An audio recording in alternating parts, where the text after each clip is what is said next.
Dear church, let's talk about transitioning to a new work.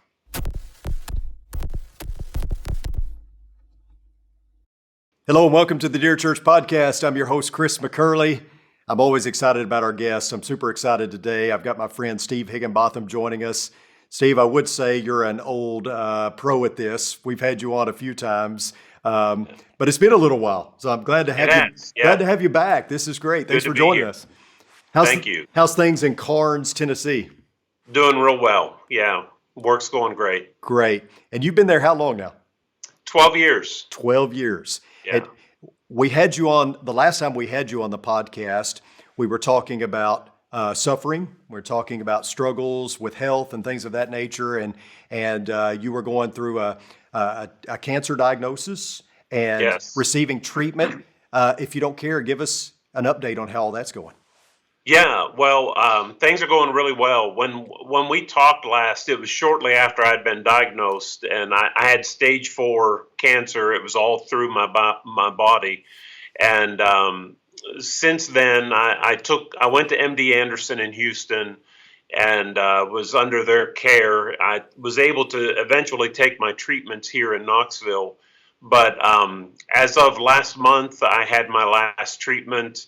The scans there show no cancer anywhere. And Wow.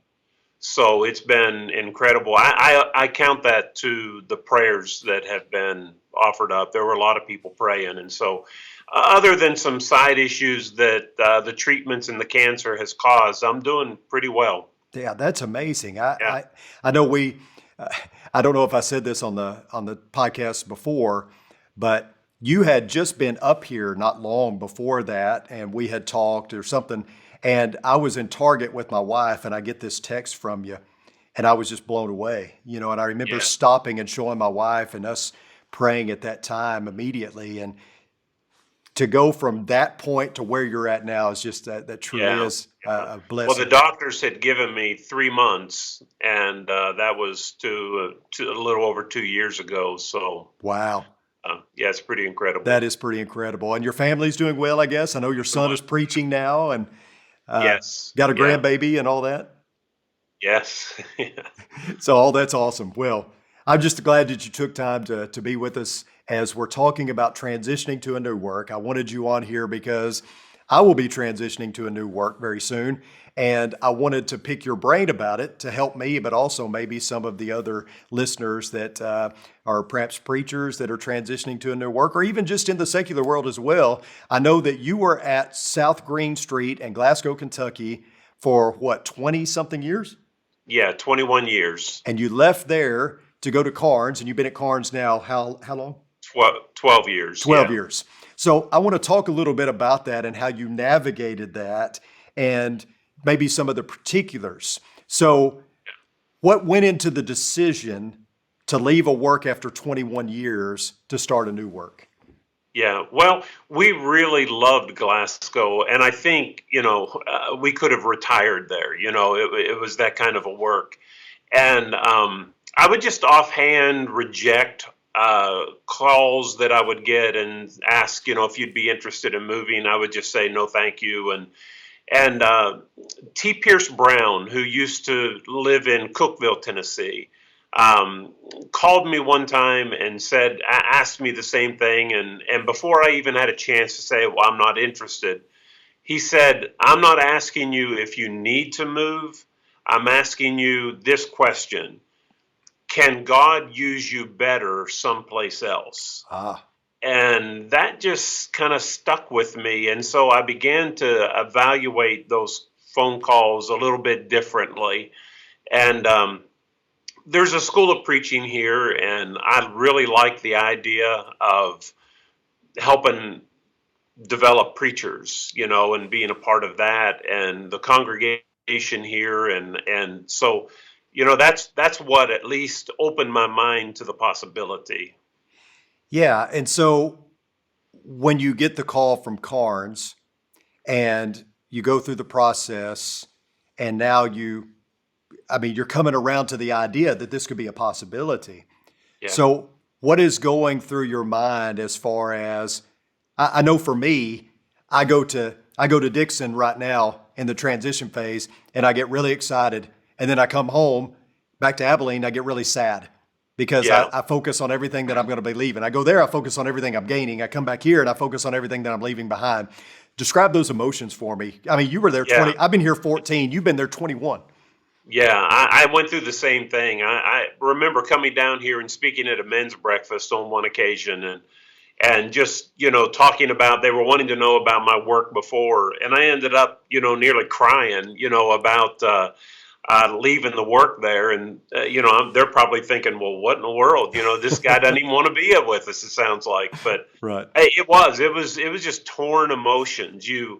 I tried to make this distinction as I talked to the people in Glasgow. It's I wasn't leaving them. I was going someplace else, and it's not. Sometimes those things get taken personal. It's a rejection, almost like a jilted, Hmm. girlfriend or something. Right. And it wasn't about that at all. Um, it was really hard. And especially the situation that I was in when we moved. My son hadn't graduated from high school yet. He was a senior, and they went ahead and said, "Well, we want to hire you," and they gave me 8 months. I was hired 8 months before I actually moved, Wow. and that proved to be a difficult. People go through stages of grief, and sometimes they're sad, and then another Sunday somebody may be angry that I was leaving, and just about every service was a little bit of a funeral, Yeah. on somebody's mind. And so that was a long 8 month transition. I wouldn't necessarily recommend that. But yeah, there's a conflict in your emotions because you're excited on one hand and you're sad. Yeah. There's a grieving process over leaving people you love. How long did it take you to get settled in at Carnes after leaving that work at Glasgow? I mean, I know for me, when I came to Abilene, I left Cassville, Missouri, a great work, a great place to live. It was about 6 months of just missing friends, missing the work. I knew I was in the right place. I never second guessed where I was coming Right. to. And I was very happy to be there. But you can have both, right? So how long did it Yes. take you to kind of move past that, turn a corner? Maybe a little bit less than that because of the transition length. Yeah, When I announced to the congregation here and there, I had 8 months, and so from that point, I was engaged with the people here. I was writing to them. I got the bulletin, and if anybody went in the hospital, I would call them, and I was getting to know people before I ever even got here. sure. So I was able to kind of hit the ground running a little bit more, building relationships with people over that 8 month period. I would also come down here. The elders of Glasgow allowed me to take 2 days a month, and they set me up down here, and I worked with the church here for 2 days each month during that 8 month period. Wow. Okay. Yeah, I'm Yeah. always interested in how churches navigate the transition. Yes.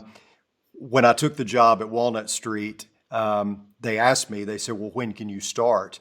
And I did the same thing that you did. I tried to figure out, okay, well, what makes the most sense? I don't want to be a lame duck, but at the same time, in your situation, you couldn't help it because of your Yeah. son being a senior. I don't have that problem now. My kids are all out of school. So I looked at, well, what makes the most sense? And I just felt like 2 months was probably a good time frame. I think a month Yeah. was a little short. I felt like Yeah.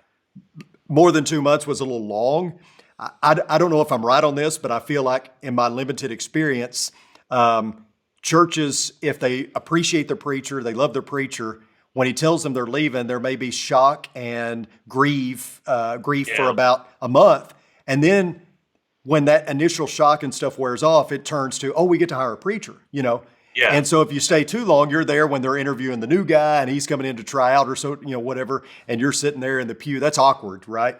And Yeah. Right. and so we decided on November the 6th, because my wife has to stay here and teach. Yeah. until the end of the school year.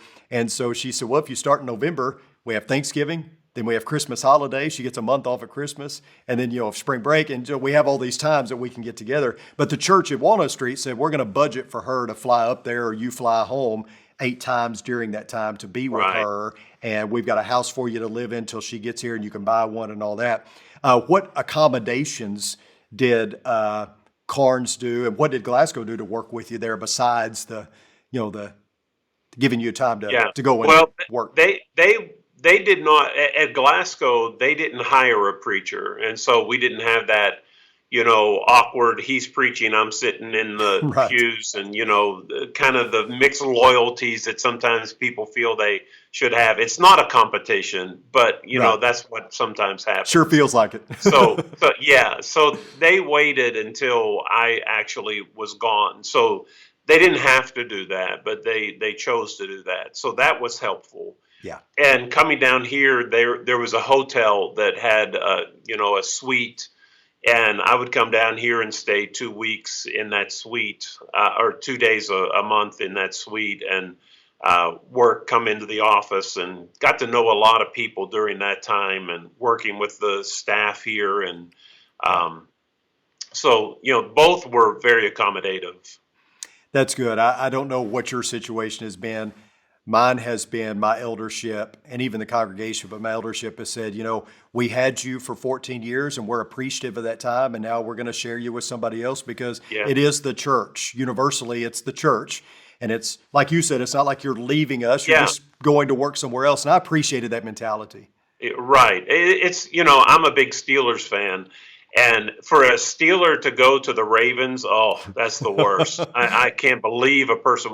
But that's not what's going on in the church. When a preacher moves to another congregation, we're the same team. Yes. There's no reason to get mad or frustrated with anybody, Yeah. because we're still doing the work of God. Yeah. There's, during this whole process, the grieving part, I feel sad. And then one little girl broke the ice the other night. Little girl's walking down the hallway, and I say hi to her, and I say hello, and she goes, "Hi, Chris the traitor," Yeah. and I said, "Oh, okay, yeah." Yes, I I mean, have but a lot of that. and her parents were appalled, and I was like, "No, I mean, it broke the ice. I mean, I liked it because it was funny, and every time I talk about Oldham Lane, I start crying, and I thought it was great, But you have those Yeah. little moments there where your folks remind you that, hey, we're going to love you no matter what. We're going to still tease Right. you. We're always family. We're always going to be together. Yeah. So maybe I'm overthinking this. You can help me with it. But I feel like going to Tennessee, which is so far from where I'm at in Texas, like 12 hours to Dixon. The folks there have watched a lot of the podcasts and a lot of our online stuff. But before that, I'm sure when they announced that they were hiring Chris McCurley, people were like, who is that? Yeah. And so talk a little bit about building credibility, because I'm sure once you get there, like you had 21 years to do that at one place. They knew you inside and I out, know. and now you're starting over somewhere else. Talk about your strategy there and how you built credibility. Yeah, I teach a preacher in his work class in the School of Preaching, and I just talked about this very thing. One of the things that was the biggest holdup for me in considering moving was I've got to start at ground zero again. Yeah, I didn't know anybody in East Tennessee, and probably they didn't know a whole lot about me either. right. And so I'm thinking, I've spent 21 years establishing trust with my eldership, and now I've got to start, from ground zero when I move. And that I wasn't sure if I wanted to do that again. Right. But the way you do that is you demonstrate, your work ethic, um, demonstrate that you're not afraid to work and do, and I always finish a task quickly for the elders. I think that whenever they ask you something, I mean, I have it as it becomes top of my list of things to get done. And through that process and continued, you get to see, or they begin to realize you're going to work, Yeah. and you're going to do what you're supposed to do. And so And even people will do, and I've had people tell me this. I'll drive by the building and see if your car's there in the morning. What time you get in. We have somebody that lives by the building, and he would tell people that preacher we hired, his car's there, before anybody else in the morning. And so I even tell the students, just for that first impression, get there earlier than you would even typically, Yeah, just to establish some good first impressions with people. I like that. And but yeah, I don't know. What are your thoughts on that? Yeah, I agree with all of that. And I think, times are different because maybe perhaps when you were looking into the work at Carnes, I don't know if they did a preacher parade like they used to do where they bring in three guys and then they kind of Yeah, vote or they did whatever, not do that. but even today, they've watched 50 or more sermons on you before you ever even go in for an interview because of Yeah, technology and live streaming and all of that. So that helps to build the credibility. And yeah, it's funny, I noticed I have the administrative rights to the Google page and stuff like that. And I can see how much the numbers increased after yeah, they announced that I was the preacher. So we've got all these people checking out the website and, all those kind of things because yeah, they want to know who is this that we're getting. And, but I do think I'm like you. Do I want to go at 49 and start all that over again? But I don't know about with you, but with me, a big driving force in all that is we had been praying about getting closer to our family. yeah, My wife grew up in Paragould, Arkansas, which is 3 hours from Dixon. My oldest daughter lives in Memphis, 2 hours away. And so that was a big driving force. We said we're not going to give up everything to do that yeah, because Oldham Lane is so special, but we feel like we're leaving one special work to go to another special work. And so yeah, I think I told my wife, God's going to work out those details if it's the right thing. And we kind of feel like it's the right thing. yeah, This kind of goes along with what I just asked you, but the president, when he comes into office, he has a list of what he wants to accomplish in the first 100 days. hmm So I've kind of done that. Did you do that? And if so, I what were the things that you wanted to accomplish in the yeah. first little bit? My main thing, and I don't know that I had specific, beyond this, I don't know that I had subpoints, if you will, but Yeah, my main purpose was to demonstrate that I love the people. Sometimes people come in and they want to, they want everybody to know where they stand on the issues, and right. I think that's a terrible decision. Yeah, Not because you're ashamed to let people know, but they don't trust you enough yet. They don't know you well, right. and I want them to know that I am invested in their lives, Yeah, and so that's what my focus is. And was, when I first start this work, is that I want to impress people with I care. yeah. And once you build that relationship, they're more likely to give you an ear and hear what you have to say. But if you start backwards, that's not going to work out so well.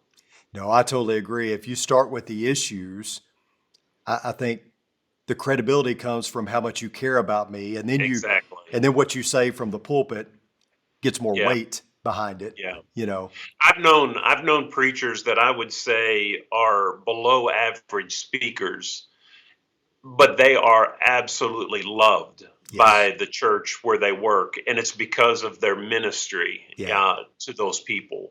And that's what my goal was, to minister yeah. and to get involved in people's lives.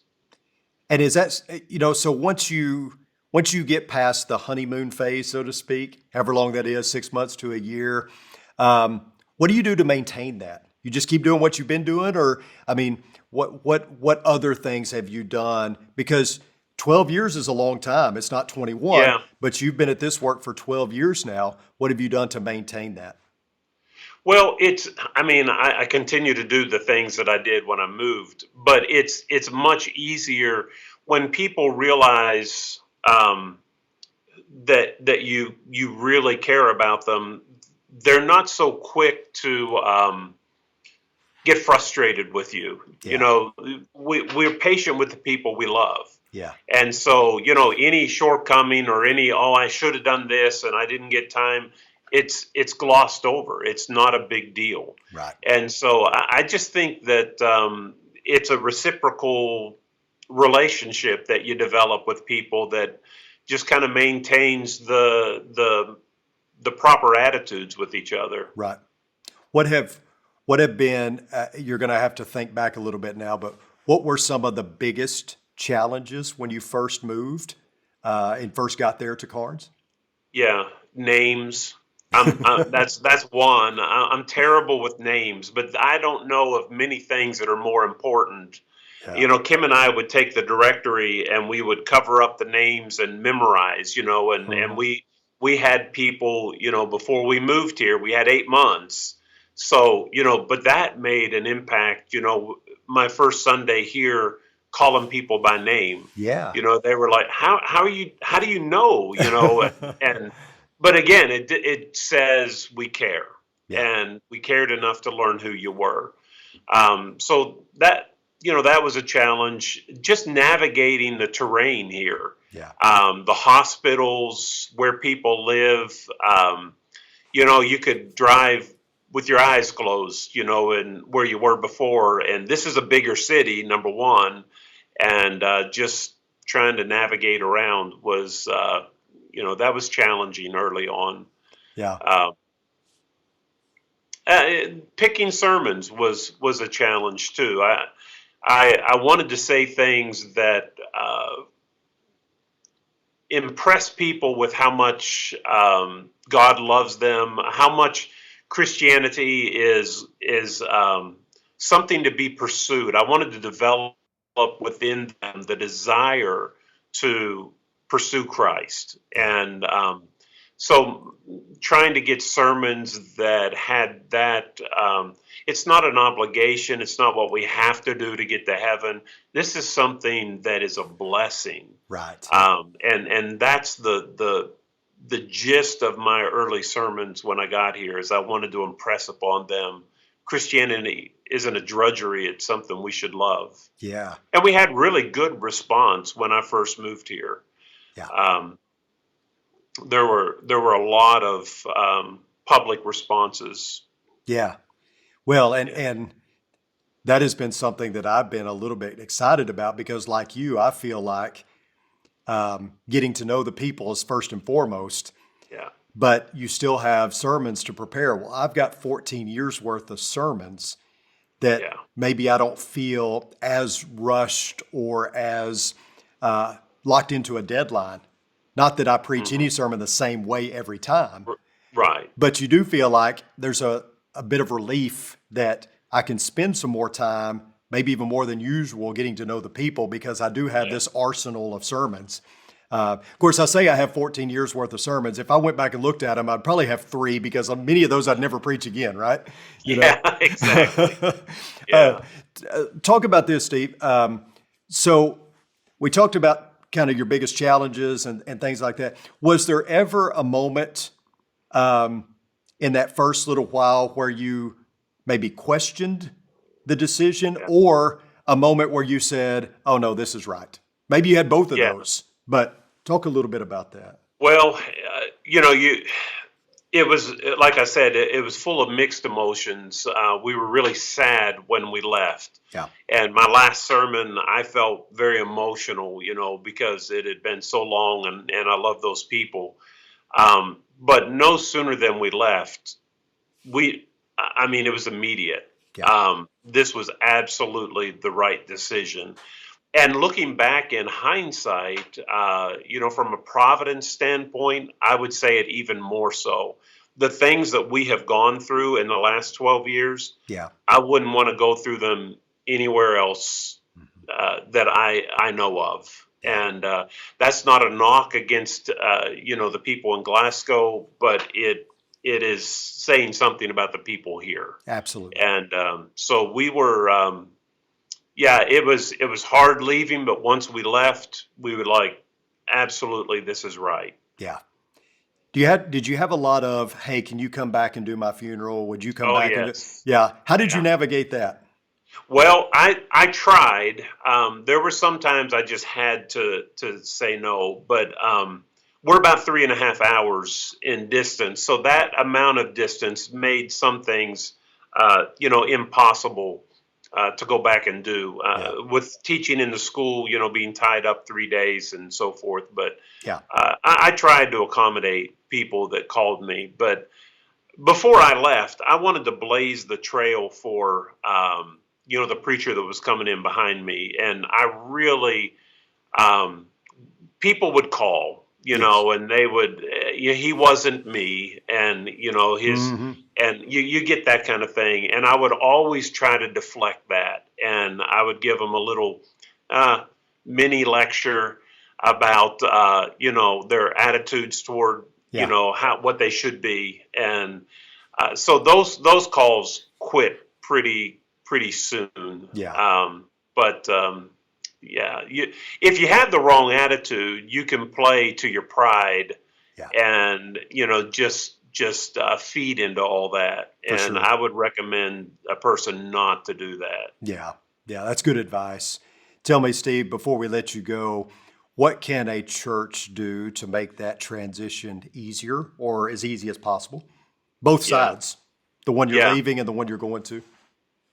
Well, I think maintaining an attitude that we're still partners. Hmm. I'm not at South Green anymore, but I hope that they still love me as much as I love them. Yeah. Nothing really has changed.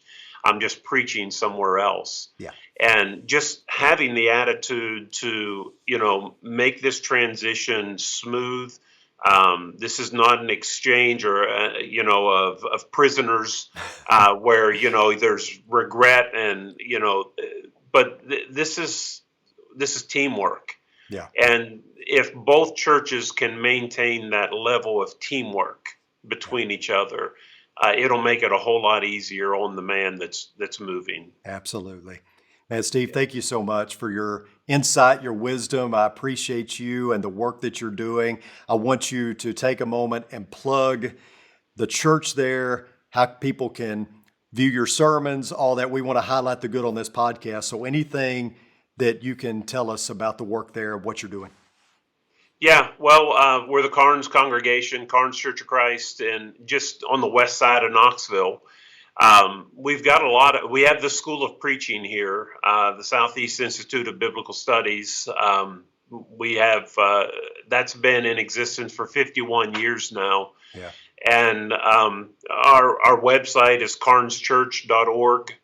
And we have all sorts of information about us there, and sermons can be viewed there and all that. I will say one of the neat things that we do, and if you have interest, you can contact me and find out more, is we have a program called Forever His, Hmm. and it is a ministry to people with special needs. Yeah. And they range from 3-year-olds up to 40-year-olds, and it's just a day that about close to 200 of our members get together and they participate in this and make a great day for these people with special needs. It's like a day camp, Hmm. a VBS that they can participate in, and it gives the parents of those children a day off. Yeah. And many of them say it's the only day off we have in our year, Yeah. where we have, and so they have time to do whatever it is they want for 6 hours, Yeah. and so it's been as much good as we've done for them. The PR in the community and the hearts that have been changed in ourselves, being able to minister to people like that has been unprecedented. I love that ministry. I've kept up with it on social Yeah, media, and you and your wife do a great job with that. And I know she has really invested a lot in that as well. And yeah, yeah. I'd like to tell our viewers and listeners that if you have any comment or question about the podcast episode today, feel free to email me at chris.mccurley@rippleoflight.com. If you have a specific question for Steve, email me. I'll forward it to him. I'm sure Steve would be glad to answer any kind of question or comment that you have. Steve, thank you. I appreciate you. Oh, thanks. It's good to hear from you again, and I'm looking forward to to having you a little closer Me too. too. We're going to have to get Yeah, some coffee and reminisce, right? yeah, yeah. And thank everyone for tuning in. Share the news about the podcast, Spotify, iTunes, Apple Podcasts, all that, whatever they call it now. Is it iTunes, Apple Podcasts, something like that? But you can find us on the platforms. Share the news about this. And thank you so much for joining us today. Until next time, may the Lord bless you and keep you. Sincerely, Chris.